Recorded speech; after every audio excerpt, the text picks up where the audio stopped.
what you see in your mind. What did you when she was giving that little incantation there? The up and the away, yeah. Up and away. That's right. Into the light and up. What did you see behind your closed eyes? Well, you know, I went up with an open mind anyway. Yeah, you did. Sort of, well, here we are in this tower. What are we doing here? I feel a fool. Yeah. So we all had our eyes shut, and I was trying to concentrate on the various things and couldn't really focus on anything. And then all of a sudden, I had my eyes shut, and it was rather like the sensation of a studio light on you with your eyes shut. It was heat and this really bright light. So we're not talking about those little... I can close my eyes now, we all can, and we can see little lights and things, you know, the brain sending off little impulses. You're talking about a specific, different bright thing. light, yeah. In front, in your brain almost. Yeah. Moving? And it got hot as well? It felt like, yeah, a warmth. As we finished this kind of ritual, yeah. the temperature in this tower went up. It was... Very hot. I mean, it's a freezing cold day anyway, and it was cold when we went in. But afterwards it was. And did the door really bang shut when you walked in? Yeah, well, I think, yeah. That could have been. That was the effect. What did you... Now, you say there were about 19, you think there were about 19 souls there, 19 spirits who were stuck and couldn't move on. Yes. And you reckon you felt something? Yeah, well, it was funny because when we went in, I was standing on, I mean, obviously I didn't know, I was standing in the negative section of the room. Right. And I was just like, oh, I'm so cold, I'm so cold. And Julian, who's just so practical and, you know, he's kind of helps his vicar out dealing with these kind of things. Yeah. And, just kind of went, stand over this side and move me to the other side. And suddenly I was much warmer. That's when you said I can feel the heat. Yeah, and it was really funny because I stood in the centre bit, which is the kind of recharging, and I actually felt like a spotlight bearing right down my head. Honestly, Susan, yeah, honestly. Really honestly. Yeah.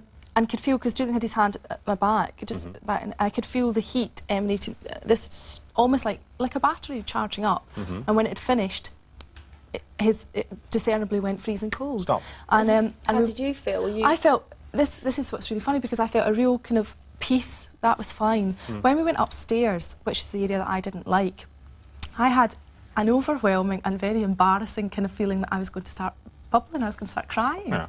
And it was like, the only way I can describe is that me, Susan, was looking in on somebody else's sadness. I was sad, but it wasn't me that was sad. I see. I felt really sad and I thought I was going to start crying, which I thought was most peculiar, but apparently that's a normal reaction, isn't it? And then afterwards, the whole place got discernibly warmer. Even the you know what camera crews are like. Oh yeah. They admitted it did get. Well, they scarpered, didn't they? That's they were a bit funny about it all. And they're camera crews. Tell me, you know, these are hard guys. Who were these spirits then? Do you think? It was a selection of all sorts of things. In the blessing, I always say, cover the lot. Yeah. So it's soul fragments, it's thought forms, but there were some who were waiting to go, and that was a collection point. They knew we were coming. It was all set up. It was a very I feel quite moved, you know, watching this. I know it sounds silly to perhaps, you know, you're not used to it, but it is the changing of energies. You're quite right, Richard, when you say you can't describe feelings. And we're searching for words in a fourth and fifth, sixth dimensional pattern to bring it into third dimensional words, and you can't. Do it, no. So these people are they're trapped. They were trapped in that tower. Well, they'd missed their connections. For one, so you have to put it in layman's language. It's yeah, absolutely. Missed the connections, and through some traumatic event, something, especially this couple, and Susan wanted to know, she said, have they gone, have they gone? And I remember closing my eyes and I'm saying, are the couple gone? And they were gone. These are ones from the RAF. And it was so, because there was such a bond between them. They would, one stuck with the other, you know? Yeah. So. All righty, well, that's part one. OK, we've got to take way over time, but we don't care. We've got to take a commercial break here, but we're back with the core of the story now. What actually happened, because I should have said, the temple is only, not the temple, the church tower is only, what, about 500 yards from the spot on the A15, where the Ruskington turn-off. So we're going to go back there after the break and try and find out what exactly happened on the A15, what made it a really haunted spot. OK, see you in a minute. But where it all started, this is what actually happened on the very spot where so many of you have seen something. It's the Ruskington turn-off, heading north or south on the A15. So let's go there.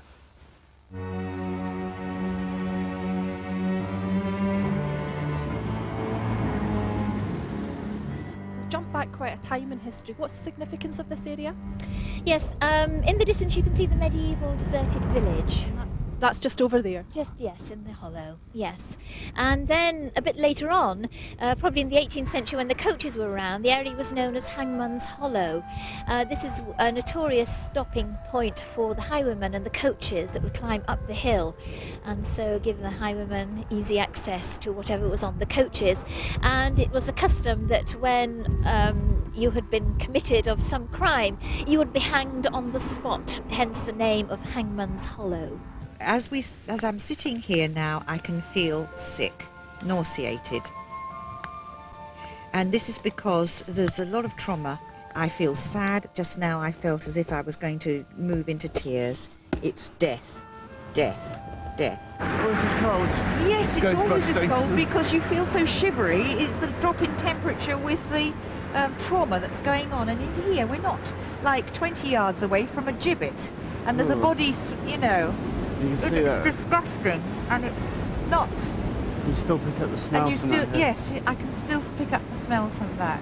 And that's the smell of the lower astral realms. If you ever go into those realms to pick up people, it's horrendously And that's bad trauma, this road going bad through. trauma. And it's just think of this, you know, main road going through this, and people driving through this stuff all the time. It's like they're going through Green Gunge.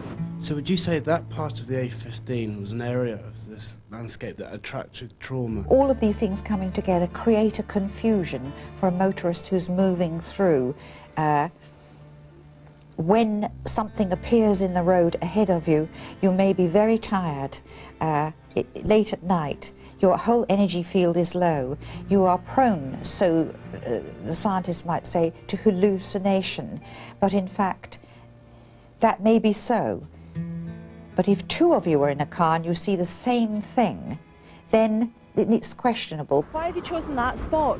It was the first beneficial line I came to. Right. Yes, because it's a good... It was a positive one. We've got a young man who had severe injury to the legs, I think, and he died on, and I think it was a red Honda motorbike. He was in the motorbike accident, not very old, a few years ago.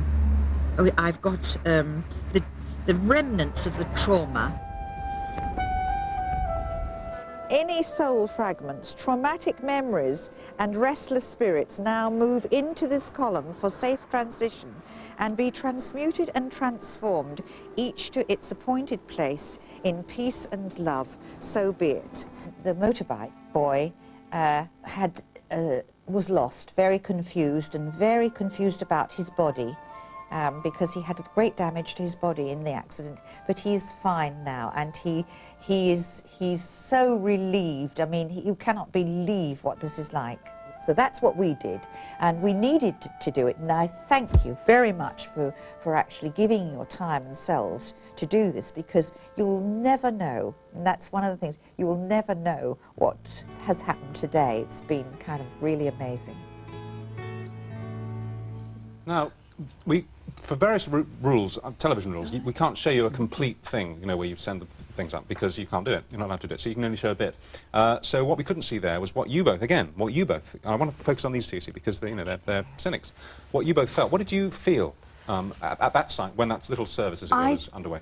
Again, it was strange, because I felt quite nauseous.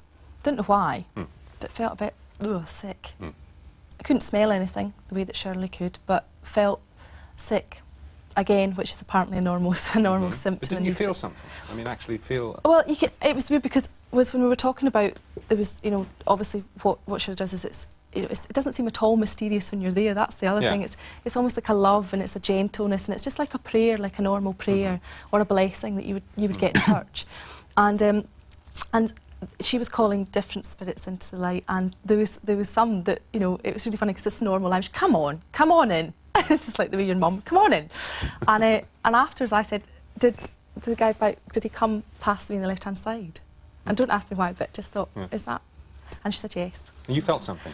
This is a weird thing, because you don't feel it like a kind of, as if you walk past me just now. Like you a don't consciousness. Yes, it's just like another part of your brain that, as if you don't use it normally. Yes. And the strange thing about that site was the other one was in that temple, so it looked mystical, it was spooky anyway. But this is just this is on the side of the road, Yeah. apart from all the lorries honking their horns. What are they doing? Well, I'm telling you, it's Mum, not just wave. in the field. Yeah. But you felt something? But you were able, when we were standing around like that, to focus really quite easily. It was much easier the second time as well, wasn't it, Yes. Shirley? It's practice You were almost. practiced. It's a Yeah. side of yourself that you're not used to being in tune with, I suppose.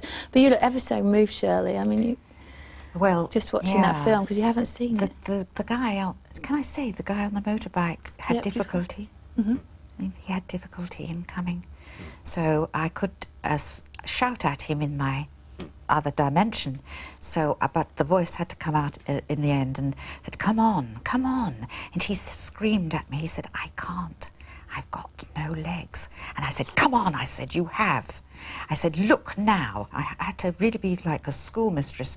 And I said, can you see me? And he said, yes. I said, OK, my arms are open, come. And he made a rush and he hit me. And up he went. And it was just great. And who do we think... this all started with Kevin. I know he's watching. Morning, Kevin. Kevin from Lincoln, who said he'd seen this pale-faced, black hair, pitted skin, hand up waving as if in distress or in warning. Who do we think that was? Any idea? Another one. What, highwayman, you know, so long? I'm not sure. It seemed a long time ago. And is it all cleansed now? Is it all... I mean, we will not... Are you saying that nobody will see anything on those sites again? Well, I'd put my head on the chopping block and say it's clear. It's clear. It's cleaned done. up. Well, it'd be interesting to see then. What Shirley was saying just before we came on that they're actually still queuing up to go up.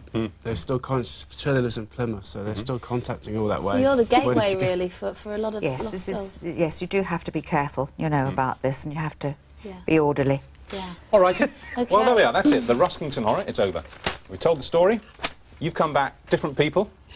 I don't know what to think, but it was a good ghost story. Thank you very much indeed. Thank you all. Shirley. Yeah. Time for an